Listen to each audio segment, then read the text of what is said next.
Good morning, members of the board. Thank you for having me. My name is Matthew Rakowski, and my Cultural Anthropology Solutions Project aims to help the Siwi Berber population with a genetic disease problem. If you are not familiar with them, Siwi Berbers are descended from prehistoric North African Amazigh tribes that have been mentioned by Phoenicians, Carthaginians, Egyptians, Greeks, and Romans, surviving attempts of conquering and control by those and more modernly Arab, Spanish, and French invaders. Siwa, a desert oasis in western Egypt, is home to an estimated 25,000 Berber people, most of which speak the Siwi dialect of the Tamazight language, which is now considered endangered. Isolation from the Arab Egyptian population has allowed them to preserve their ancient culture, especially the language, but has presented health concerns as well.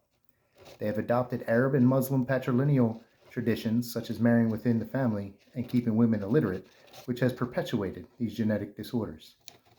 Their loyalty remains with the tribe, and preservation efforts and solutions must be multifaceted in order to not only cure disease, but demonstrate reasons for going against some of their accepted religious norms. Educating and empowering their female population is the most effective way of bringing positive health change while ensuring that the language is not lost. Precautionary steps must be detailed and flexible due to the sensitive nature of not only their culture, but the national government not fully supporting their independent views. In time, a Christian ministry will be a distinct possibility and goal of this solution. Next slide. As mentioned last slide, the mission of my solution is to preserve the ancient Berber culture by targeting female healthcare and education, tailored to individual needs without offending accepted norms in Siwa Oasis, Egypt. In order to do this, I have laid out the 5 W's to help explain what we are up against. The who and where has been answered by the Berber population of Siwa Oasis in Egypt, an ancient nomadic tribal group of North Africans that have saved their culture by living in isolated areas. The oasis is home to many salt lakes and caves, which has increased visitation to the area through medical tourism, with Cleopatra's Bath being the most famous natural spring bath. Paved roads to the area being a modern luxury and also a curse. What and why is more complicated, as we are trying to save them from extinction as the world seems to be closing in on them. Their language doesn't have its own writing script, and Arabic words have made their way into accepted speech, which has hindered a complete history of their people. Other outside influences have perpetuated genetic diseases, and our solutions for that is education on inter-family gene sharing. When would be as soon as we can identify and hire the appropriate women for the job, as female-to-female interaction is our primary answer to how and mitigation against religious offense. The clinic would begin with testing and expand into education, treatment, and hopefully persuading those with the disease into gene therapy.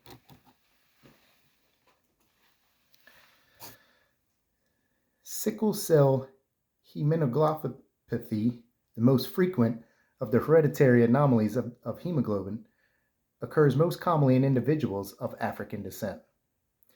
As an adaptation to malaria, hemoglobin is a protein found in red blood cells and is responsible for carrying oxygen throughout the body. With less oxygen, the abnormal hemoglobin S gene can cause rigid, non-liquid protein strands to form within the red blood cell. These rigid strands create sickle cells, which are shaped exactly what they sound like, instead of normal disc-like red blood cells. Stiff blood cells do not flow through the body vessels as easily and begin to block them, causing sudden pain.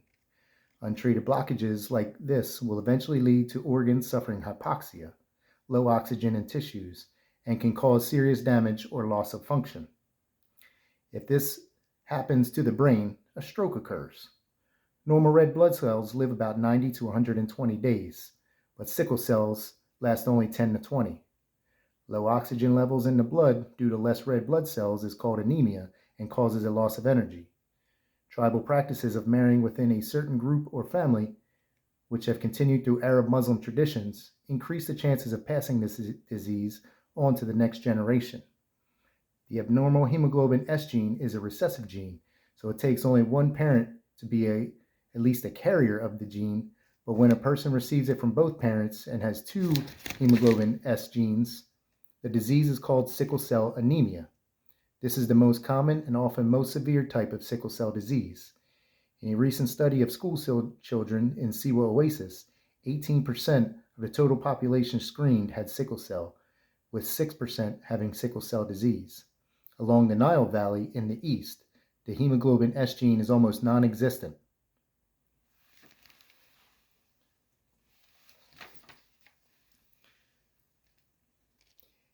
In the beginning, our focus will be on creating a census and trying to gather a more accurate statistic on the incidence of sickle cell disease in Siwa. We hope to create a community clinic that will be viewed as a cultural center that would attract other Berber tribes from around Northern Africa and families that have emigrated worldwide. This would provide potentially acceptable partners that are not closely related to lessen the likelihood of genetic disorder. Preserving the Tamazight language is paramount to the culture, so classes in language, arts, and history would take place there because the Egyptian government does not recognize it and doesn't allow it in schools. The goal is for community participation that we can include all of them in our research. The center would have traditional as well as Western medical measures to treat acute symptoms and help identify contributing factors and behaviors. Western medicine will also provide the means of laboratory testing for sickle cell disease and education about the possibility of gene therapy, blood or bone marrow transfusion to alleviate or potentially cure conditions. Religious education is important because identifying as Muslim is important to them, although not as important as their culture. So communicating through their language and religion is a tactic to gain familiarity and acceptance. For the women, using alternate Quran teachings that focus on female leadership and empowerment is exactly how we want to attack interfamily relations, as women with higher education are less likely to marry within their own family. Berber women are craftsmen and are permitted to sell their goods to tourists, so we would provide business education and workshops to increase their production. These applications only increase the awareness of the Berber culture through the handiwork of their jewelry, baskets, and pottery.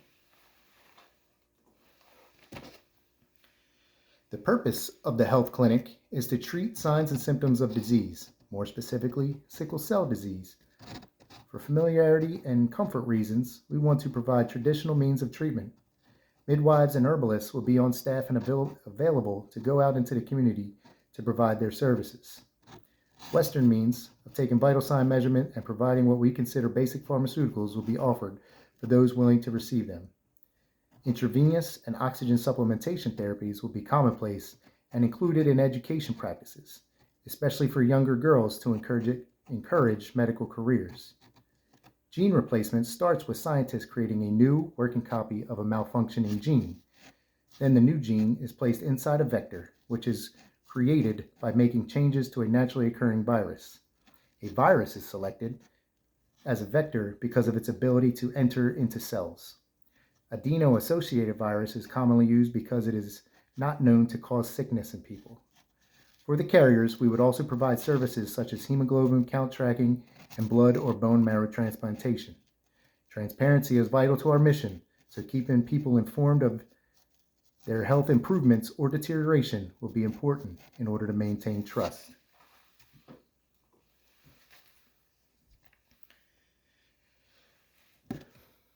The significance of education to our mission cannot be stressed enough. The Siwi dialect of Tamazight language is endangered due to Arab influence, and other outside influences continue to make their way to the oasis. Cultural education and preservation is needed. Our partnership with Egypt's health ministry will one day hopefully gain the language national recognition and acceptance. Cultural lessons are world history lessons, as this ancient North African tribe survived Roman, Arab, and Christian rule after trading with Phoenicians, Carthaginians, and Greeks.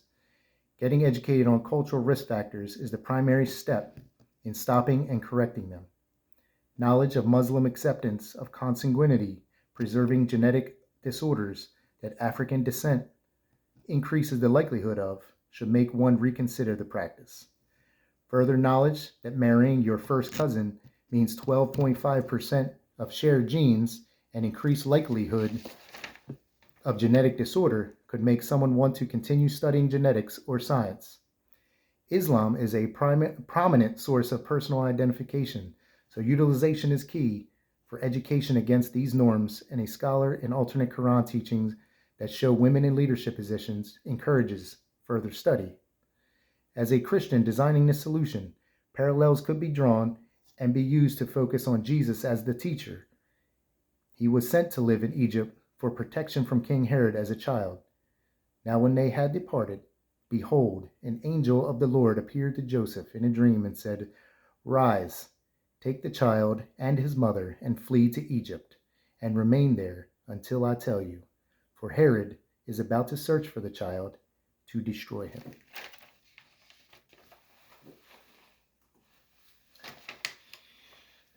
Timeline goals to meet and be accountable to are important to set. First off, in order to begin our mission, we need to ensure that at least our primary staff is on hand and provided for. Their cultural and language introductory training must be complete before we attempt to get into Siwa and provide services. As previously stated, initially we want to gain acceptance and start gathering census and statistical data. Laboratory blood tests from the school children would be our first target, and within 1 year, I would hope to get a sample from 100% of them, with 90% being the failure benchmark. Simultaneously running the other programs at the clinic, the first reduction goal is to decrease the occurrence of consanguineous marriages through our education programs. Essentially utilizing scare tactics, stressing the cause and effect of these marriages, and hopefully being able to introduce suitable alternative mates, we hope to decrease the prevalence by 75% within 2 full years.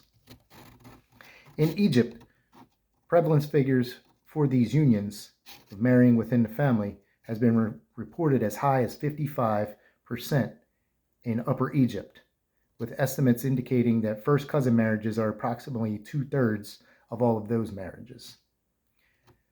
More conservative reports indicate that about 44% of marriages are, so that'll be our starting figure. Our overall goal is to reduce the incidence of sickle cell disease through all of our combined efforts, including gene therapy, and having it accepted by 1/3 of those that are eligible for it. Our success mark for sickle cell disease incidence is 50% overall. Evaluation will be requested and conducted by outside sources recommended by our stakeholders.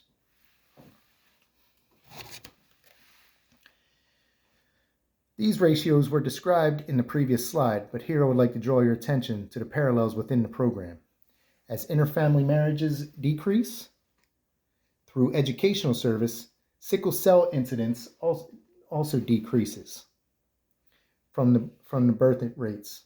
Gene therapy acceptance is expected to take some time, but as it does begin to increase, the determined goal becomes more realistic and attainable.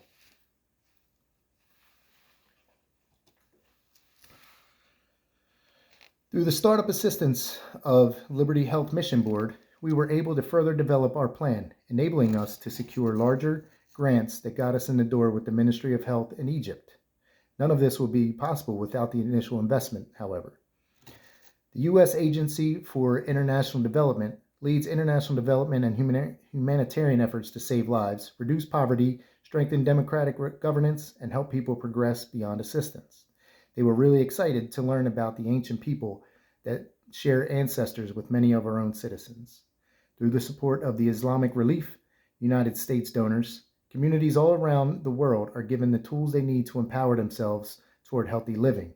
By working together to provide access to necessities, to large-scale pharmaceuticals, sanitation programs, and even hygiene training, the Islamic Relief USA donors make a powerful and concrete impact on the lives of the most vulnerable. Appealing to religious education in order to end a disease was our strategy that worked tremendously. They were ecstatic that a Christian group was taking an active role in the betterment of Muslim lives. Rotary International is a global network of 1.4 million neighbors, friends, leaders, and problem solvers who see a world where people unite and take action to create lasting change across the globe, in our communities, and in ourselves. Again, focusing on the shared ancestry to our own citizens, Rotary was more difficult to persuade, ultimately winning them over with the pitch of becoming an international cultural center focused on health and education clinic.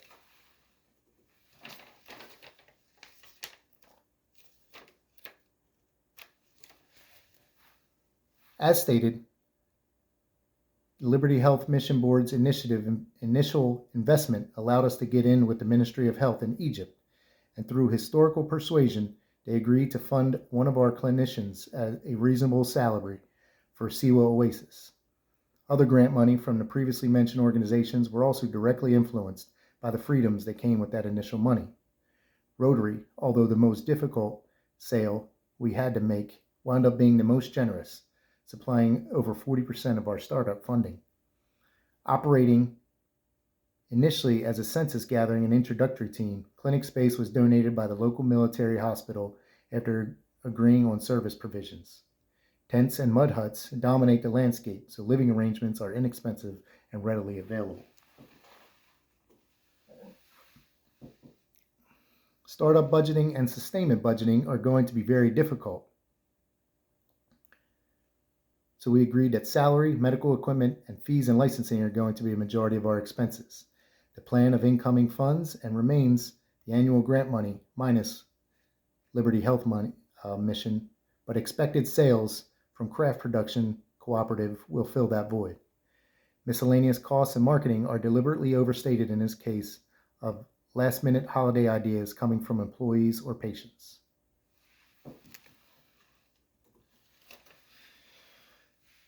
Our team is highly qualified and recommended and agreed to lower salaries to be part of this women's empowerment concept. A lengthy and very competitive application and interview process was conducted by video conference. We have representatives from Harvard, Trinity College, Wuhan University in China, Al-Azhar University located in Cairo, and the Mahatma Gandhi Homeopathic Medical College in India. All have clinical and teaching experience, making them an all-star team.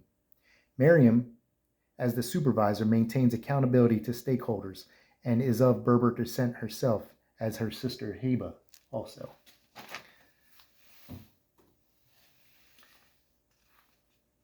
There are no questions. I thank you for your time and have a good night.